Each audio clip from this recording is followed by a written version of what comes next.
voix d'Alumni sur Espace L, une initiative portée par l'Institut néerlandais pour la démocratie multipartite à travers le programme Prefodep. À travers cette série de podcasts, nous donnons la parole à des leaders engagés qui transforment leur communauté et contribuent à la démocratie, à la paix et au développement durable au Mali. Aujourd'hui, nous parlons de leadership. Qu'est-ce qu'un leader dans le contexte malien? Comment inspirer, mobiliser et agir concrètement? Nous avons le plaisir d'accueillir Aïssata Ali. Elle est alumni major de la promotion Modibo Keïta. Merci d'être avec nous, Aïssata. Bonjour et merci Awa pour l'invitation sur ce podcast. Merci beaucoup à toi. Alors, Aïssata avant Prefodep, Aïssata après Prefodep, comment définirez-vous un leader? Dans le contexte malien, bien sûr. Alors Awa, tu sais, un leader, c'est avant tout cette personne-là qui arrive à influencer d'autres personnes, à les influencer pour l'atteinte d'un objectif déterminé.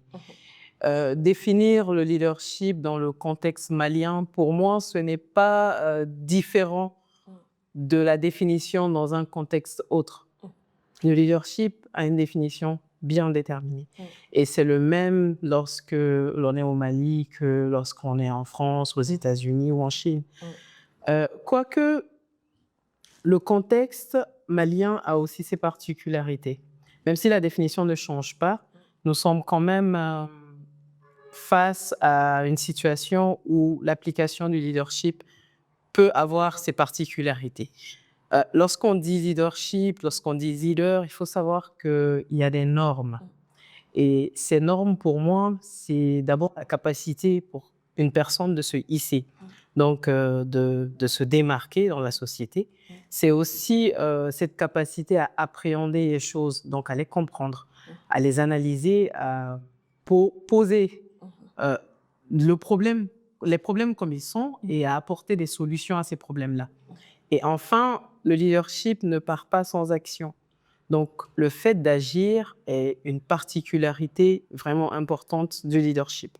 Et donc, lorsqu'on évoque le contexte malien, je pense que dans l'application de l'action, ça peut être plus compliqué pour les leaders ici que dans d'autres pays. En quoi peut-être votre passage par le programme Prefodep a-t-il impacté votre vision ou a-t-il forgé votre caractère ou ce leadership que vous sûrement portez en vous depuis des années? Par contre, tu l'as dit, depuis des années, je suis engagée dans différentes choses. Et sincèrement, je pense que j'ai toujours eu une vision claire du leadership que j'ai. Mais les écoles politiques du programme Prefodep m'ont vraiment permis de mieux définir aujourd'hui cette vision-là. Même si elle a toujours été claire, je pense qu'elle manquait de beaucoup de choses que j'ai pu quand même mettre ensemble à travers les écoles politiques. À travers les écoles, j'ai eu accès à une formation de qualité, une formation qui m'a vraiment permis de mieux connaître mon pays, qui m'a permis de mieux me connaître moi-même, qui m'a permis d'ouvrir mon champ de réflexion à travers les dialogues que j'ai eu à faire avec beaucoup de personnes, parce que vraiment, à travers ce programme-là, j'ai rencontré énormément de personnes, j'ai eu à discuter avec énormément de personnes, et chacune de ces personnes ont, à un moment donné, impacté positivement ma vision du leadership et mes actions, les actions que je fais, que je pose depuis les écoles politiques. Ok.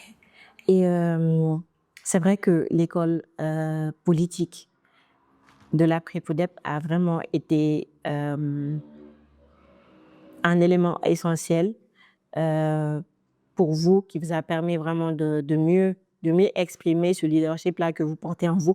Mais est-ce qu'il y a des défis majeurs dont vous avez fait face ou dont les jeunes font face aujourd'hui dans le domaine du leadership? En tant que leader, bien évidemment, il y a des défis. Parce que dans notre pays, déjà, la crise multidimensionnelle à laquelle nos populations font face est déjà en soi un énorme défi. Oui. Donc, en tant que leader, ces défis prennent une autre dimension. Je pense, par exemple, au problème de représentativité souvent, de représentativité, de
dimension en fait du leadership, ça m'a permis, je pense, d'impacter beaucoup de personnes, d'impacter, de moi-même apprendre de ces jeunes-là, hein, mais surtout le fait de me dire que, certes, parce que bon, en rapport avec certains retours que j'ai eus, ça m'a permis de me dire que certains me voient comme un exemple et que cet exemple-là, je dois continuer à, voilà, à l'améliorer, à même le parfaire s'il le faut.